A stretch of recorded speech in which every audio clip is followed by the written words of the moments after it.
Welcome back to a weekly Manga Podcast book club series where we are doing an exploration and deep dive into the weekly shonen magazine series GACHIAKUTA by Kei Urana. My name is Bruce. I am the proprietor of the White Gray Black YouTube channel, and I'm of course joined by my constant co-host Gautam. Hello, hello. This week we are covering volume 3 of the series, which is chapters 14 through 22. A very sick volume cover you can see on your screen there. Gautam, how did you feel about volume 3? How does it compare to volume 1 and 2? Kind of where in the journey do you think this fits in for you? This is like a perfect follow-up to volume 2, which volume 2 was setup heavy, exposition heavy with some action. And I think all of the exposition and the setup really just pays off in volume 3. It makes the fight very cool. Mm-hmm. And makes it all make sense. I suppose. What did you think, Bruce? And then we can get into it. I like this. I think this solidifies all the things that I really, really like about GACHIAKUTA. I think that this has some of the best visual design elements. I think that the action in this one is the best. Is like compared to volume 1 and 2. There's one action scene. There's like 2 action scenes in volume 2, right? There's like half a chapter of Ryu fighting the trash beasts, and then there's Zonka versus the 2 raiders at the very end of volume 2. This volume is almost entirely an extended fight scene between Rudo and our main sort of bad guy here. And I think that it's like, I think, and I'm going to make a claim here, and then I think we get into the chapter. I think this is the best first real fight scene between a main character in an action battle shonen and a main antagonist of all time. Like I cannot think of another battle shonen that has a better first fight with their MC against like a main bad guy here. Yeah, I can't think of any, so I can't dispute the claim. But I do think it's an insanely strong fight. It's like very good, super good fight. So like even if there is something we're not thinking of, that correct us in the comments if you think of it. Yeah, hop in the comments if you think there's some others in there for sure. But cool. Even if there is something better, this one is up there. It's like so good. It should be in the conversation for sure. Cool. So let's get in. So this starts with real quick. I did want to bring up one thing we didn't discuss at the end of volume 2. So the Vandals, like the bad guys, are trying to capture Rudo, the sky person, not to enslave them or sell them or anything like that, like the original people, but because they wanted to know how Rudo survived crossing the border. Mm-hmm. The border, I'm assuming they mean that limbo area where we saw that big Cthulhu monster. Yeah. Seemingly, anyone who falls off the Sky Islands dies before they even hit land in the border, based on what these people are saying. Yeah.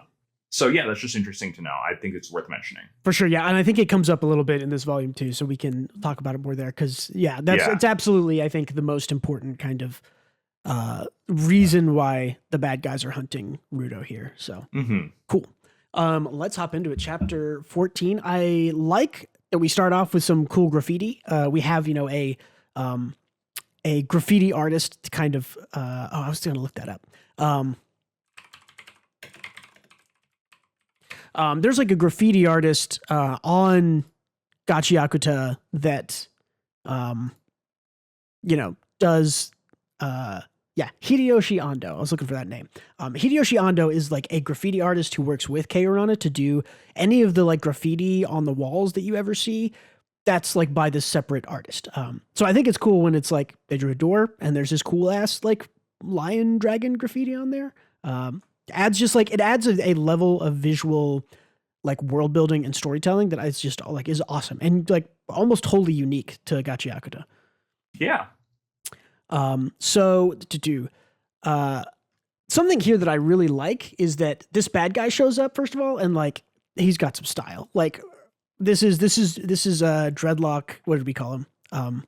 Dreadlock Stain. Dreadlock Stain. Yeah, from My Hero. He is a little different from Stain. We'll learn. Something that I really enjoy here. I mean, first of all, of course, great visual design. Can't say it enough. Every visual design in this series is fucking awesome.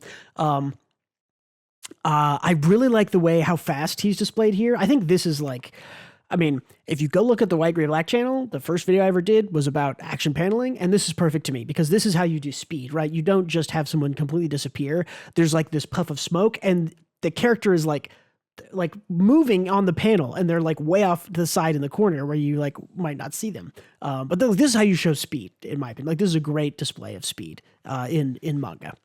You also see his kind of like fighting style. He moves like a feral animal, and it's cool. Yeah, like something stalking his prey. Like something I really like here. I think I grabbed the panel. Yeah, here we go. Is this bad guy starts to attack, and the supporters are immediately just like, okay, time to fight, and then they go to fight him. There's none of this like we don't have powers, we won't fight him, or like, oh, we're just red shirts. It's like, no, they're immediately like, okay, let's go, and they like follow and Gris both try to attack him here, which I think is awesome. Yeah, and it does not turn out well for them. This is really good storytelling because you don't know how strong this guy is. You can see that he's fast, but it's like, okay, you know that the supporters held their own against the trash beasts like pretty decently. And this guy is already like, okay, he's stronger than that. He takes down both of them. He's better at PvP at least. Yeah, exactly. And yeah, it's just like it isn't just like, oh, he poisoned him and stabbed him in the chest. He's like, he stabbed him in the chest, and then he fucking like tears the side of his chest out. Right. Yeah, and we get his little keepsake thing falling, which is very sort of like, again, very MacGuffin-esque, but and obviously it's about to come into play. And yeah, in my notes here, I'm like, I know I called his death flags, but this is so goddamn fast. What the fuck? And it's great because I think it shows just how strong this bad guy is. Because it's like, and I think that we'll see through the end of the volume. It's like this is not a weak bad guy that Rudo fights and beats and it's over. It's like it does not end like that. So yeah, and I think that's even extra established because Zanka's fate by this point is kind of unknown. He like off-screened Zanka. Yeah. Which he talks about just here in a sec, where he mentions that he just used paralytic poison on him. Yeah. Because he keeps the tough guys alive. But yeah. I really love these next few pages with Rudo's trauma vision. This next chapter, I think, is my favorite of the whole thing. Because, the art style change into the sketchy art style, I think, is awesome. Exactly right. Like showing trauma.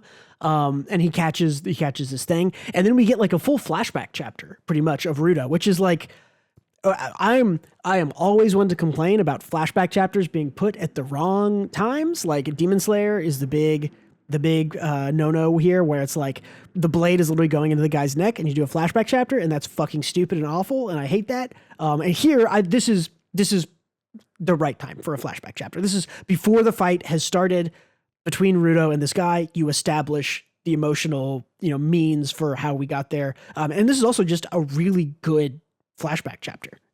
Yeah, I agree. The flashback essentially just reestablishes Rudo's character and the theme of GACHIAKUTA. I think it more plainly states it for people who aren't deep diving like us, but it does an effective job at it. Yeah. I mean, yeah, it starts with like Rudo slamming his head into the wall, and his adoptive dad, whose name I'm going to always forget, has to stop him. But he's kind of like, hey, you feel like you were thrown away and you were useless. You're not worth anything. He kind of does this, there's a montage of him like showing him around and stuff. And then as they're walking through the poor part of town, they can see into the rich part of town. They see someone throwing away this like bunny thing. And yeah, like you said, it is a statement of the themes we have seen so far in deep diving into it, stated very plainly, which I think is fine and good. But yeah, its life wasn't over yet. I want to fix it. And his dad says, like, I get it. You found the worth in what someone else threw away, which is like, that's, one man's trash, another man's treasure, the manga. That's what we're reading. Yeah. So, yeah. And I think that's awesome. And then shit gets even more awesome because we get this like awesome power. Like, again, this is like standard battle shonen stuff, but it's better. Like, it's cool. He like gets the thing, that his power is he can turn other items into, his vital instrument or whatever. You get this sort of like clear dead eyes, the cool like magic around it, a zoom in on his eyes, and he like uses the whatever this eyeball hand thing is. Yeah, he uses this like Yu-Gi-Oh like Egyptian relic item, makes this cool thingy, this eyeball monster.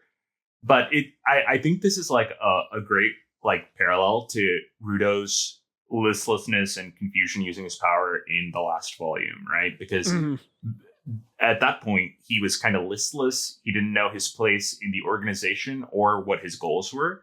But here he knows what he needs to do exactly. And with the clarity, he's not confused about his power. He just knows what to do. Yeah. And it's also, I like that. Yeah. Yeah. And we also get kind of a little bit more expansion or clarity, I guess, on what his power is. We usually think like, oh, he can turn anything into a vital instrument. And it's like, no.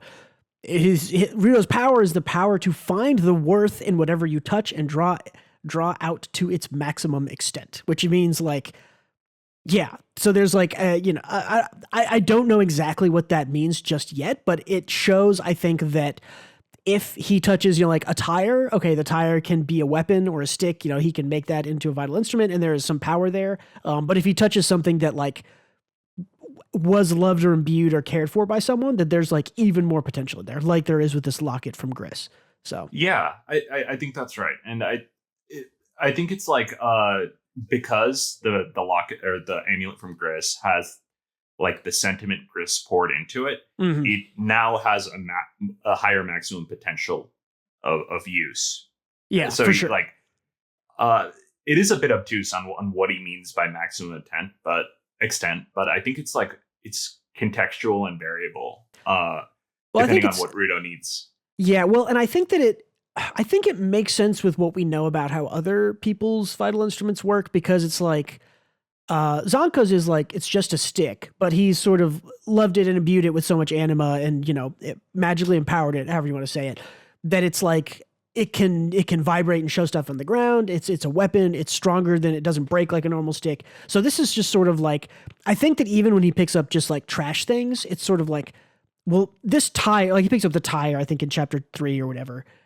It's like that tire, probably no one loved it, but like if someone did invest into it, they could have gotten this much power out of it. And I'm Rudo, and that means that when I touch this, I get that maximum power out of it. And so this, I think, is...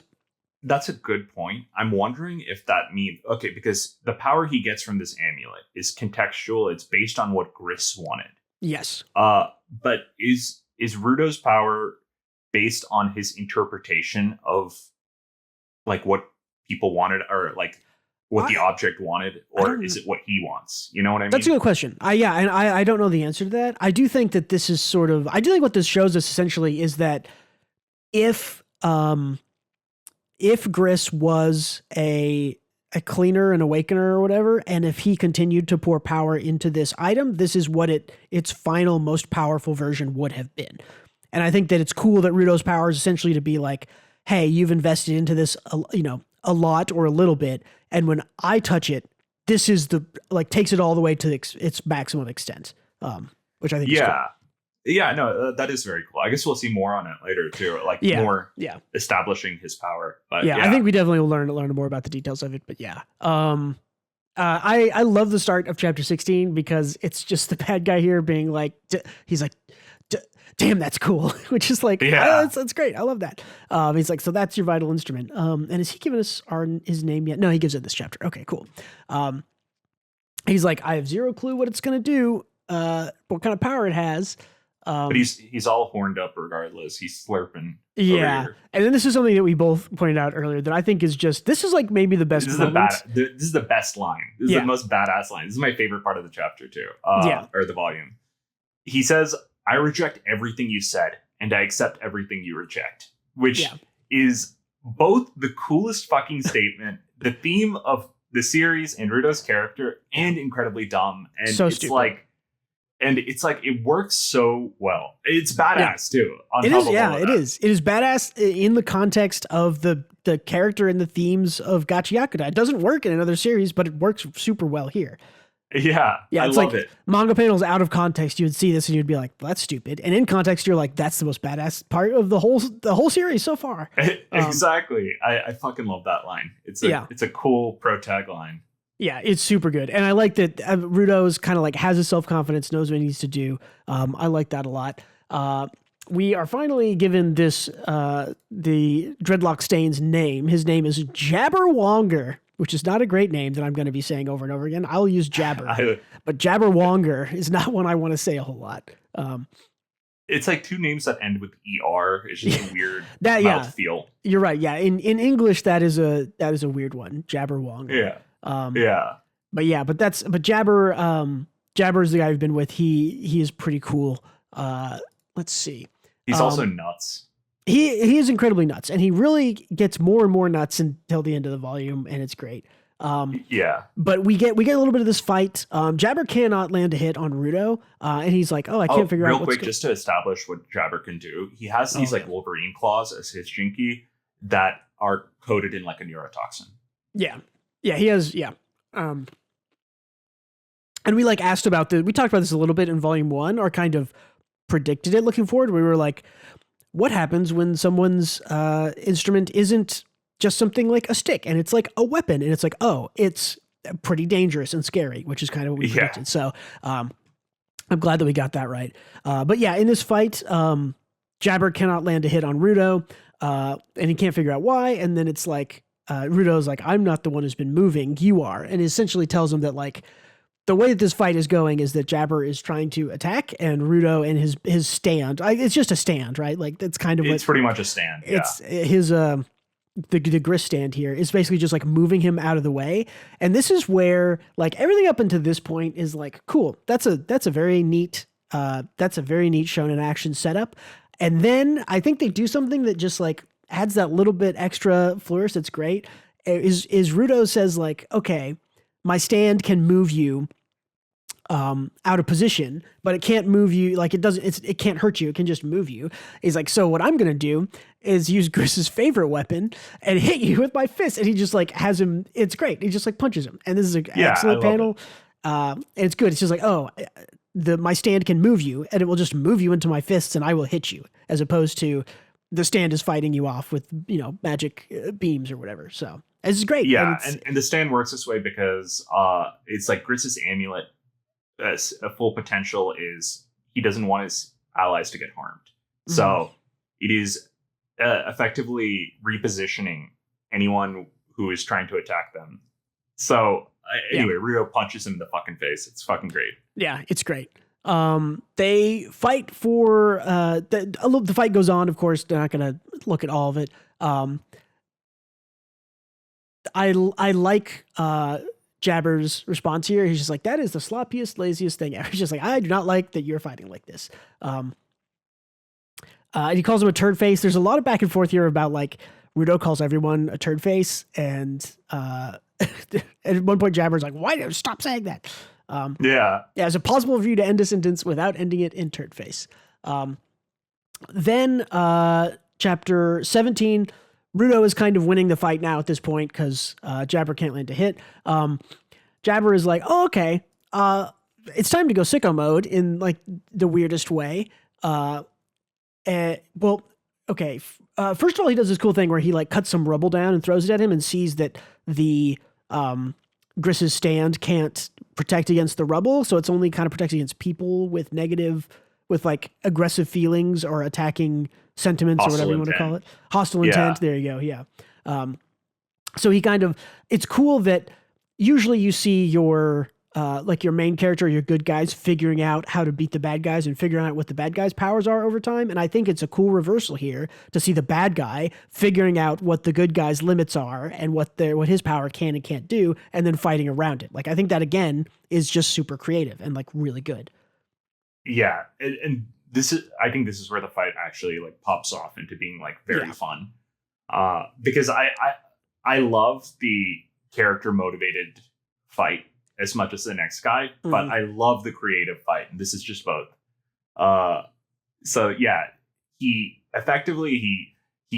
reads that this is only like deflecting him based on hostile intent. So he takes his neurotoxin weapon and he's like, I fucking hate doing this, but he juices himself up with his own neurotoxin, so he no longer feels hostile intent. He's just unconsciously berserking. Yeah, he basically like passes out, but is still like awake and is like, oh, I'm like, I know, I know that if I don't like have my brain, I'm still going to be a wild attacking like feral beast man. So I'll just make myself go unconscious and kill you that way. Like, and it works and it's cool. Yeah. And I love, this is also such a cool panel again, like, with the individual artists, art in the background here. The graffiti stuff here. Sorry. The graffiti in the background and then him like sort of waking up from being passed out and just like double slashing behind him to tear up the wall is like, that's so sick. Like this is such a sick little like half page panel here. Or I guess he is technically passed out right now. Yeah, he is. He's unconsciously fighting. Unconsciously conscious fighting. Yeah. Don't think about it too much.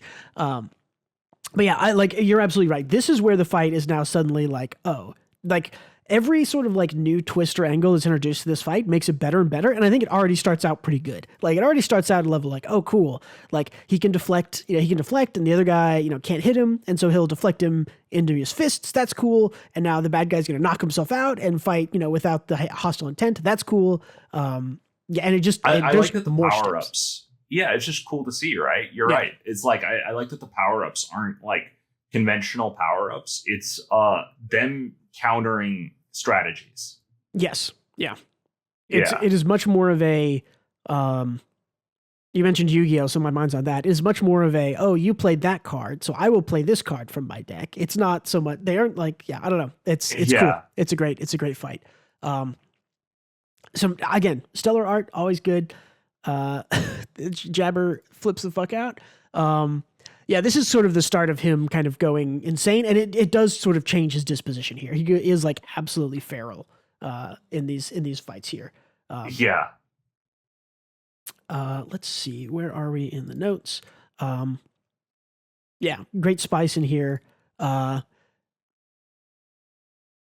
That's right. This is where Rudo's like, wait, like I've heard about this. This guy could be something even scarier than a bandit. He's like a masochist, like I heard about. And then like has a flashback of like other kids beating him up and calling him a masochist because he like didn't fight back or something.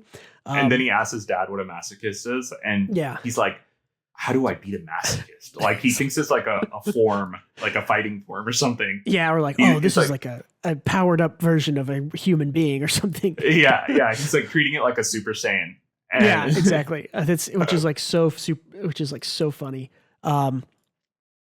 That we get, this is I think the end of chapter this is the end of chapter 18, right? Where there is one part before this that I want to mention is we don't have the panel for it, but it's basically this Jabber tries to like attack Rudo. Rudo like dodges and touches his arm, and Jabber just like falls down screaming. The screaming panels are kind of dope because like the scream lines, I don't know how to describe it. It's cool. You should read it. But I don't know why. I don't know what Rudo did to his Jinky that made him scream like that, because something changed in him at that point, but it was never really described. So I guess that is a to be revealed thing later on. Yeah. Yeah, it's interesting. I could also be related to that darkness glasses girl saw, something like that. So I think I think the series is doing a good job at layering these kind of mysteries in the background. We're also keeping us focused on the fight and stuff. So it's cool. I mean, there's all the stuff with the barrier and all that jazz. So yeah, I really like, this is the end of chapter, I think 19 we said. And the paneling here is just great, right? There's no dialogue. It's Jabber's blades are coming in. Rudo kind of braces for the impact. And then we get like 1, 2, 3 coming in and boom. It's cool that the focus here on this panel at the very end of the chapter is on Zonka's staff. Yeah. Zonka's staff showing up and just like absolutely pinning him down. It's like increased in size and weight, it looks like, which again, I think is kind of shows Zonka's power over being able to sort of like manipulate and change his staff in ways that help him for the fight. And it has like spikes coming out of it. Yeah. So he like he can change this thing. Yeah. And so again, like every new little spice that's added into this fight, I think makes it even better. And like Zonka entering into the fight, what's about to happen next chapter is even better in my opinion. Like maybe the best part of the whole fight. For sure. That's the best part of the fight. Yeah. He's like, sit down, Rudo. It's my turn to give this punk what for. And so then in chapter, this is chapter 19. Sorry. The spice here that is added in is essentially like, okay, Rudo's power right now is that anything that has hostile intent towards him and tries to hit him, his stand moves it out of the way. And Zonka knows this. And Zonka knows this, and he can't walk too well because he's still poisoned. Yeah, he still has like a paralytic poison in him. So yeah. So Zonka's idea is like, I'm going to with hostile intent hit Rudo, and Rudo's stand is going to move me, and then I'm not going to be able to hit Rudo, and I'm going to hit Jabber. And it works, and it's so fucking good. I like cannot. I was like rereading this again today after reading it all earlier in the week, and I was like, I cannot stop smiling. This is the dumbest and best thing ever. It's like it's so fucking great. Yeah, because he can't use his legs super well, so he's using the hostile intent repositioning amulet to move him around by attacking Rudo. It is just really fun that. Like, if you think about it in a weird way, this is like Rudo's ally and Rudo's enemy both attacking him in order to attack each other. It's yeah, I don't know. But like, I mean, funny. The thing is, if you think about like, how do you choreograph an action fight where one person is attacking another and then being moved to attack a third person, and that is the like their intention in the setup, and the person attacking. And like Rudo and Zonka both understand what's happening and are planning to do this, and Jabber kind of doesn't. How do you choreograph that and have it make sense? I don't know, but I was reading this, and I didn't like lose the fight. Like nothing lost me. I tracked it the whole time. I thought it was good, which I think is super impressive because this is not like, it's like it isn't like the most complex idea I've ever seen to fight, but it's like up there with like. This is not a simple fight. Like this is a complex thing to try to choreograph and stage. And I think that Urana pulls it off like excellently. I tracked the whole thing. I understood that like this is Zonka hitting Rudo, and now he's getting teleported, and now he's hitting Jabber, and that is what's happening. It isn't a super long fight, right? It's only maybe 8 pages or something here, but like I tracked the whole time. I thought it was excellent. And like it's so good to be able to track that. So yeah, I agree. Because effectively what you're putting on page, right, is like using a game exploit to beat a boss, because that's kind of what this is like, right? It's like a weird exploit. It's great, don't get me wrong, but it's like conveying that takes some work and some skill. Yeah. This is great. They do eventually win using this with some great. I mean, like the impact panels here in the whole fight. Like every time someone gets hit with something really big, like this is Zonka. Pummeling Jabber's face in here, and it's like this is great. Like I love this. It's so good. It just like it conveys the weight and the strength of the hit super well. And yeah, it's over. The fight ends at the end of chapter 20 here. So I'm going to restate that this is. I mean, maybe there are better fights later on. To me, this is like one of the best shonen fights I've ever seen. It's like it's compact really enough. Every new piece of interesting kind of development that each side tries against the other is cool and works and counters. I don't know. It's like this is like everything I want out of a good shonen fight. No, I agree. I think it's great. It's like counter after counter after counter. Like it's like it's because they're using their brains, and I appreciate that instead of using the power of friendship or power levels. It's like exactly. And it's like it's not like I have. Yeah, exactly. It's creative. It's not like I have this hidden form that makes me 2x stronger, something like that. It's using the mechanics that are already here. But yeah, from there, Gris's amulet hits its limit and breaks. And Rudo has kind of a meltdown because one, he is like really upset that he ruined an item like this and someone's like sentimental item that they really cared about.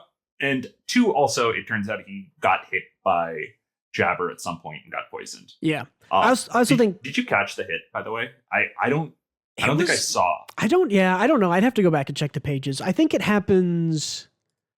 He does this, right? Oh no, that's him doing it to himself. I don't remember.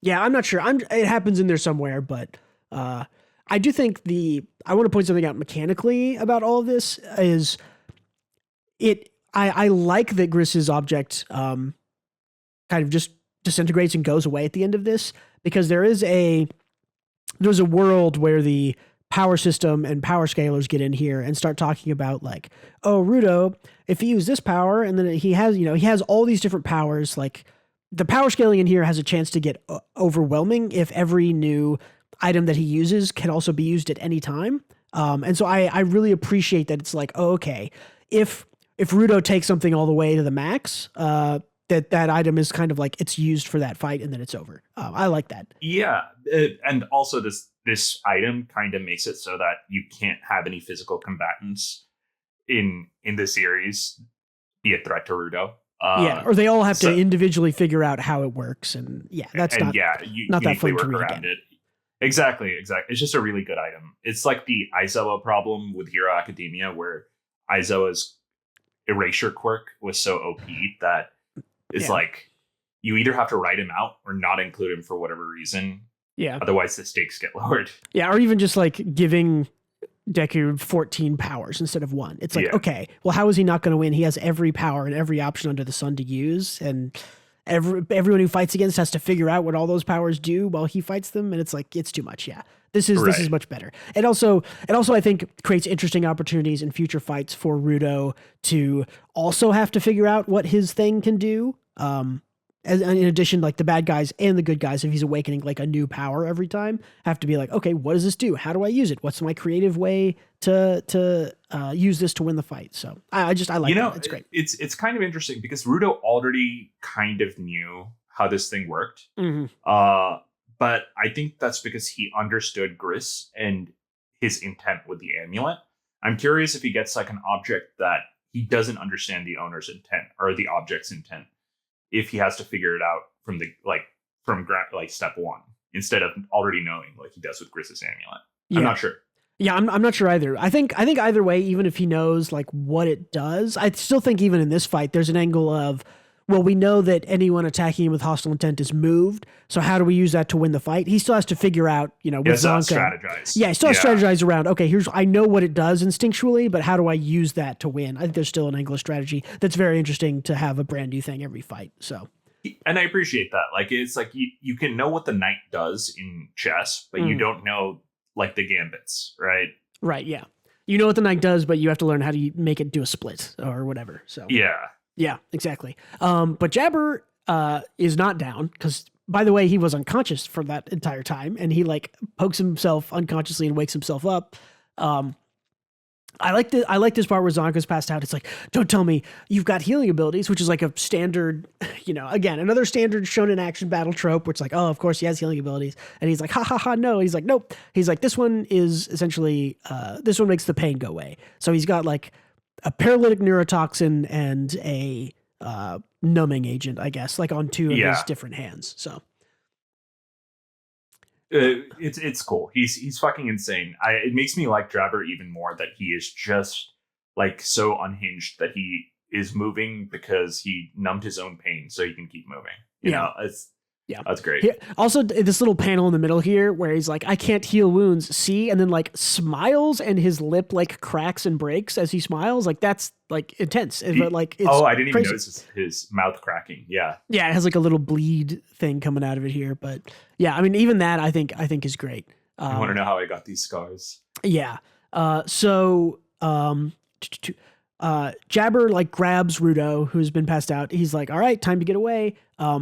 I will say, just at this point, as great, we've talked about how great this fight is. I think it's also great that they lose. Like at the end, it's like this guy was incredibly strong. I don't think Rudo or Zonka could have beaten him alone. They beat him together, which shows just how powerful he is. And then in the end, it's like, well, all it took is a little prick. You're both at it. I still win.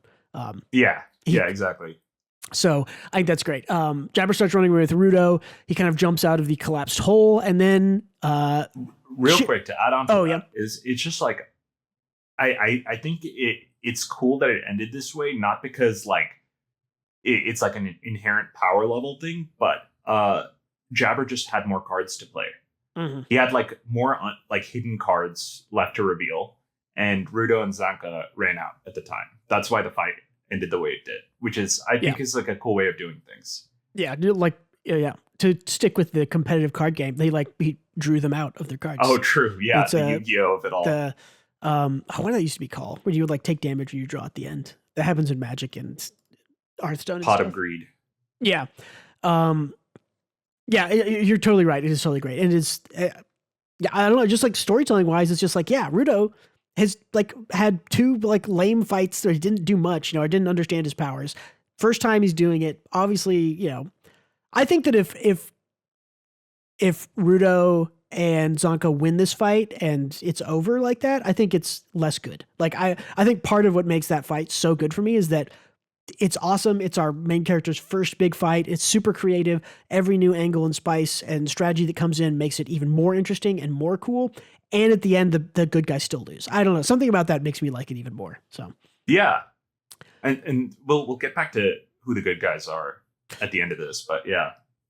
But anyways, Jabber jumps out of the building with Rudo and is like, oh, there used to be a building here. And this is, I complain about Deus Ex Machina all the time. This was foreshadowed a tiny little bit. I do love, this is like a good Deus Ex Machina to me, into sort of like, yes, our hero lost, he's being kidnapped, but it's like, oh, but also we know that there's a bunch of cleaners and Rio is here and Engine is here. And this like page right here is awesome of Engine just like absolutely showing why he's kind of the top cleaner, I guess we could say, is with his umbrella, just like hitting him in the chest, grabbing Rudo away from him and sending him like absolutely launched to the other side. I think this is such a cool, like this is a Deus Ex Machina. This is like a rescue kind of with no foreshadowing or anything. I don't care. It still works for me. Like 100%. I can actually they did leave that other cleaner. Sure, they got Gris, right? But they left that other dude that Rudo saved. I forget what his name is. Follow? But Follow, yeah. They left Follow all alone, so he could feasibly just call back up. I think that this is Engine was off doing something is like what they said why he couldn't go on this mission. They said they would have asked him to do it if not. I think that's kind of the little bit of foreshadowing the we get Deus Ex here. Machina. Okay, it's a little bit of foreshadowing, right? Of like Engine is off doing something else, and it's like theoretically it could have led him if he was following these guys, which I think is maybe what's implied. He could have ended up here. But yeah, so Rio and Engine are here. We get this like all of these other cool, well-designed people, like the big guy. They have a couple of lines too we get from them. This guy was also in that shot of the guy on the left. There is also in the shot of the group shot from chapter like 5 or 6 or whatever it was. But yeah. This is just, it's like a sick group shot. There's the characters who we're going to meet later on, I assume. I like that Engine is like, oh, so you lure them into a trap where they can't use the communicators. Typical bad guy plot. Yeah. And it's funny because Jabber was calling the cleaners the bad guy. He was using that same word, bad guy. It's like, you bad guys are all the same, something like that. Yeah. So it's like, it's interesting how they're both calling each other the bad guys. Yeah. I do think Follow probably called for backup. I only say that because the healer is there on the front lines with them, which implies that she needs to be there to help anyone hurt. Yeah, that's true. That's very possible. I wouldn't doubt it. Engine, I love Engine. He's like, he is the, when this gets animated, which is going to be, I think early next year, they said, I think Engine is going to be the character that people latch onto of like, he's going to be the Gojo of the series, right? Like Gojo is sort of like a standout character from Jujutsu Kaisen. You're right. He is Gojo-like. I was going to say Kamina-like, but I guess Kamina and Gojo and all of these characters share the same DNA, you know? Yeah, they're sort of the hyper powerful, best in their class, teaches the main character who's like a noob. But Engine is like much shittier and funnier than those guys, I think. You're like, hey, Rudo, were you fighting this weirdo all that time? He seemed pretty unhinged. It's like, you're not dying as much as I thought you'd be. That's a relief. And then it's like, we get these other characters have some lines where he's like, not dying, he's hardly breathing. This guy at the bottom interests me the most. It's like angry big guy. He's like, angry no forgiveness. Luffy. Yeah. How dare you do this to one of ours? No forgiveness. Yeah. I guess he does have a straw hat kind of. Yeah. He does have a straw hat, but Yeah. I'm interested, and I hope that these characters come back. I've only read a little bit past this now where we are, but I think they do at some point. But yeah, curious to see them. Also, again, Jabber, great bad guy, is like, okay, fuck it, let's go again. I'll fight you. Let's he's ball. like, Yeah. he's like, even if I can't win, even if it kills me, I can't go home until I've accomplished my mission. I love Jabber. He's just like he's great. Yeah, he's a cool villain. Yeah. Jabber's super great. He is then grabbed from behind. I'm trying to remember. Okay, somewhere in this chapter, I don't remember if it was before or after this. Jabber mentions to Rudo that his gloves. He's like, "Oh, those gloves. I like recognize them. They're part of a series." Yeah. And yeah, but this is we see this kind of girl appear from behind him and say like, "Hey, like Jabber, it's time. We got to go." God, this like shit-eating grin up here is just like Jesus Christ. Yeah. Some Attack on Titan face. Yeah, for sure. And we see this girl with this like weird manhole cover thing, which is clearly her vital instrument. Yeah, here it is. Like your hands, that design is like, so you have that series too. It's like, this is so awesome. What a coincidence. The boss will love to hear that. My guess here is that the boss has those same gloves and the boss and Rudo will be connected in some way by that, right? Could be his dad. Maybe. Yeah, maybe. I think that would make sense. Here's my crackpot theory. That's not really a theory. They share the same boss. Oh, this organization and the other organization. It's going to be the boss we meet like in the next chapter. Yeah. Could be. It's just it's a crackpot theory with no evidence. Aside from the fact that the boss is away a lot and nobody knows his whatever. His jinky. But let's keep going. So they kind of retreat back into this kind of cool teleporting specialty thing. It's funny for me to think about this and think about My Hero Academia just because it's like ending in a week when we're recording this. And this is like, this girl is essentially, who was the teleporter guy from My Hero Academia? That portal guy. You know how I'm talking about. The black hole dude, yeah. Yeah, he's like on the bad... Kurogiri, yeah. Yeah, Kurogiri, right? It's like he's on the bad guy's side, can teleport people in and out, like shows up to save when they get beaten. It's like, it's the same trope here, I guess. Yeah, exactly. They warp away. Yeah. Team Rocket style. Yeah. But again, I gotta say, definitely up there. Jabber, great first big main adversary. I gotta super enjoyed this guy. Fun. Yeah, super fun, super interesting, super wild. He's definitely going to come back, and we're going to see another fight. I think between him and Rudo in the future. So, yeah. And then this is the very end of chapter 21. I think, the very end of chapter 21. Gris talking to him is like, "I'm so glad you're able to help them." It's like, "You did good, Rudo." And with that, Gris passes away. Chapter 22, this is the last one of the volume. There's a lot in this last chapter. I should have counted how many pages there are, but there's a lot of shit in this. And Rudo kind of, we talked about this, I think, in volume 2, that Rudo has this kind of trauma from not being able to save his adoptive dad, and then not being able to save people along the way, and then not being able to save Gris in that first fight, and then not being able to save him at all in the second fight. He feels demoralized not being able to protect anyone. Yeah. Anything close to him. Yeah, he's like, how do you expect me to look like back on the sphere? I couldn't help the guy who helped me, and it's the same down here. I was like, I thought I had changed. I thought I made progress, but it's just the same thing again and again. Am I going to be stuck like this my whole life? Will I never change? So it's very... Yeah, he's like, I'm just a piece of crap. Like, I'm worthless. And Engine kind of gives him this hey, Gris knew what he signed up for. He's ready to give his life for the team. He's like, he didn't protect you because you're the spherite. He did it because he saw you as one of us, someone who can care about people and objects. He's like, anyways, let's get inside. You should go pay your respects to Gris. And then fucking he's alive. I don't know. Yeah, I like this so much. I loved it because it was like I thought I knew the death flags were there, and then they killed him, and I'm like, well, I fucking knew it, but that was too fast. That was so fast. Yeah. And then he's alive again, which subverted my expectations. I love it. It's great.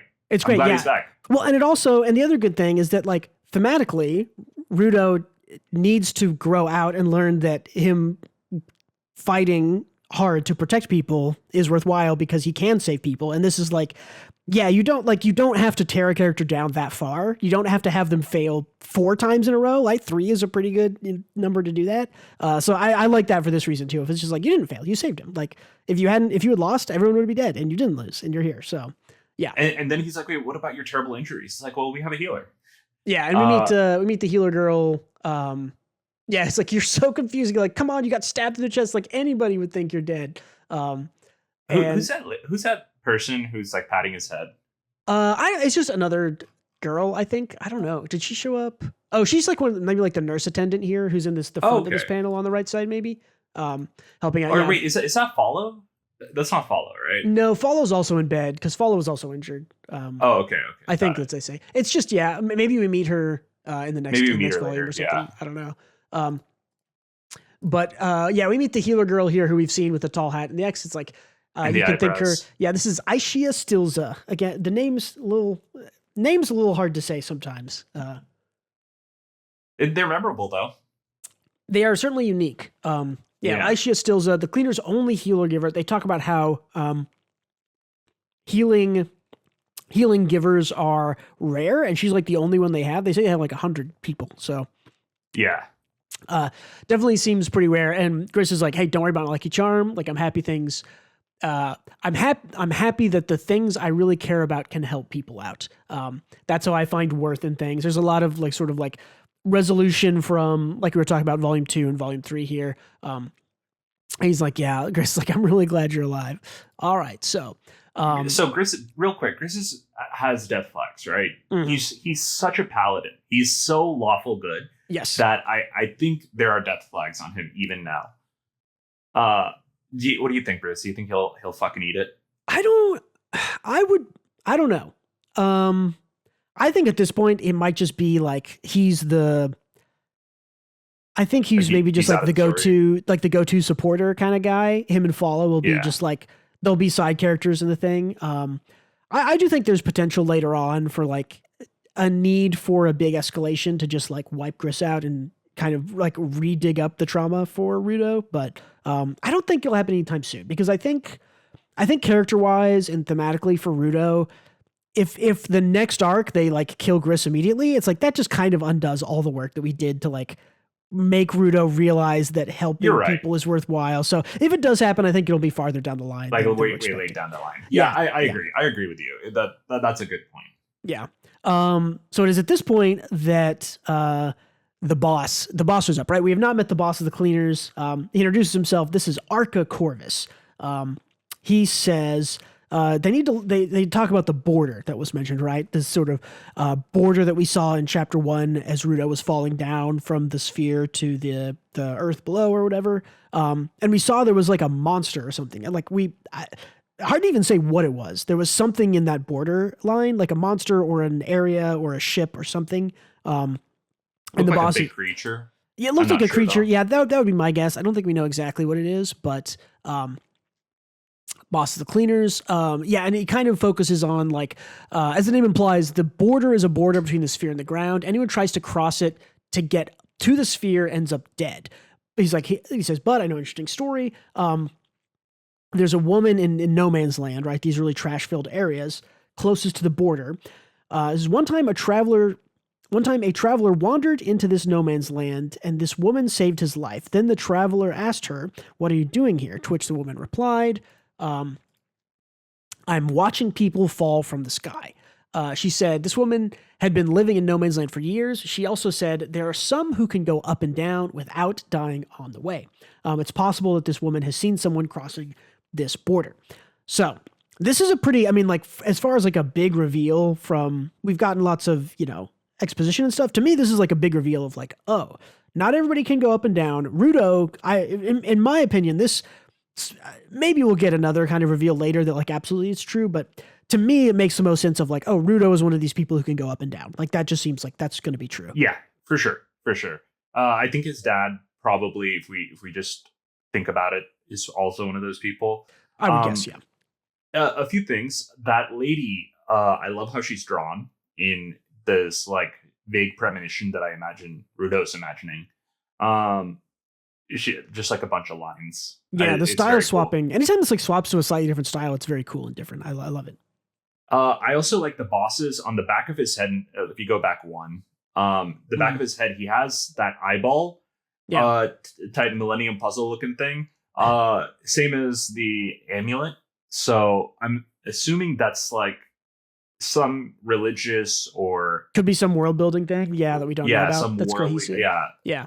Well, and also, I don't remember where it was here. Enshin also, he doesn't have the same tattoos, but Enshin is also covered in tattoos. And we've kind of seen like the graffiti and the tattoo and the kind of like, I don't want to say like underbelly of society, but like, you know, that sort of like stylized, artistic, street style is very kind of, runs through GACHIAKUTA. And so I wonder how important these tattoos are for someone like Enshin or the boss, and like what if they have meaning, if it's just a style design thing. This one does seem to be focused on. So I do wonder. I think that's a good call out there. Yeah. Well, and you're right. It's like there's a lot of like Native American aesthetic tribal tattoos, all that stuff. Yeah. And even look at like even Zaka, who looks like who has like a very like Native American earrings, like the feather earrings, yeah. And we saw that with Regto earlier on, before even any of the ground stuff in chapter 1 as well. So I think it's an aesthetic thing, but I think here, because we see the two like Illuminati posters. I was gonna point that out. Yeah, is that it's like he has the Illuminati is the pyramid and the eye, and we've got the eye right here, and then in his office, I assume is where we are, is we have like the pyramid separated with, it looks like maybe could be the eye in the middle. Kind of hard to see from the things, but yeah, I didn't notice all that, but that's super interesting, and I guarantee you that does come back, so that's really cool. The barrier, and I mean, and we kind of get this is the last page of the volume is, hey, we're going to give you your own cleaner uniform, which I'm sure is going to look sick and be designed super well. And it does not get revealed to us. We get kind of the, hey, it looks good, you know, tease of it, which is cool. So yeah. Yeah. Agreed. That is volume 3 of GACHIAKUTA. Gautam, any favorite parts, anything we didn't discuss, any good things here you wanted to point out? My favorites. My favorite part was that one Rudo line. I reject everything you said, and I embrace everything you reject. And also everything about the Jabber fight. Those two parts were my favorites. Yeah, the whole Jabber fight was great for sure. Yeah. How about you? My favorite, definitely, I think I mentioned at the time, is definitely chapter 15. The sort of the Rudo flashback into the reveal of the Griss's object stand. I think that whole thing for me just kind of solidified like that the writer knows what they're doing, because if you're going to do a flashback for Rudo, that is like exactly the perfect place to put it, right? Like you see the object going into his hands, flashback to solidify all the things that he needs to know and think about like who he is and what he wants, and you know, drive home the theme, and then boom, into cool reveal of the fighting, you know, the stand power behind him. I thought that's really, really cool. So I really, really liked particularly that chapter. And it's cool that it went from like trauma vision Rudo, he gets the artifact, and then full focus in his eyes. Yeah. Well, and I think that it was a great chapter. It just solidifies that like his purpose is to get these things that people throw away and protect them and care for them, and that immediately goes into that he learns his purpose as a kid, and that it's executing out his purpose as a teen or whatever. So yeah, super good chapter. Themes are great. Volume 2 and volume 3 kind of as a series here work really well together. I'm glad that we read them together, even though we're kind of recording 2 separate episodes for it. But yeah, I really thought that everything set up in volume 2 really landed here in volume 3. And yeah, I mean, overall, still just really, really enjoying the series. Art and style never misses. It's all great. So same here. Yeah. It's been a blast so far. I'm looking forward to more. Yeah. Only, what do we got? 8 more volumes. 8 more volumes. Yeah. Cool. Anything else, Gautam, or are we good to get out of here? Nah, let's bail. Let's bounce. Hey, thanks everyone again for listening or watching. Next week, we will be going over volume 4 of GACHIAKUTA. Join us again, please, for those deep dive discussions. If there's anything you noticed or pointed out, or anything you like or enjoy about this, please leave us a comment, leave us an upvote. Any kind of support you want to give us, you can do that. Don't forget to check out Patreon and Twitter. If you read weekly manga, please check out our regular weekly podcast, the Weekly Manga Podcast. We really love people hopping in there. And I think that's it for this episode of the GACHIAKUTA Book Club read through. Tell everybody goodbye, Gautam. See you later. And don't forget to read more manga.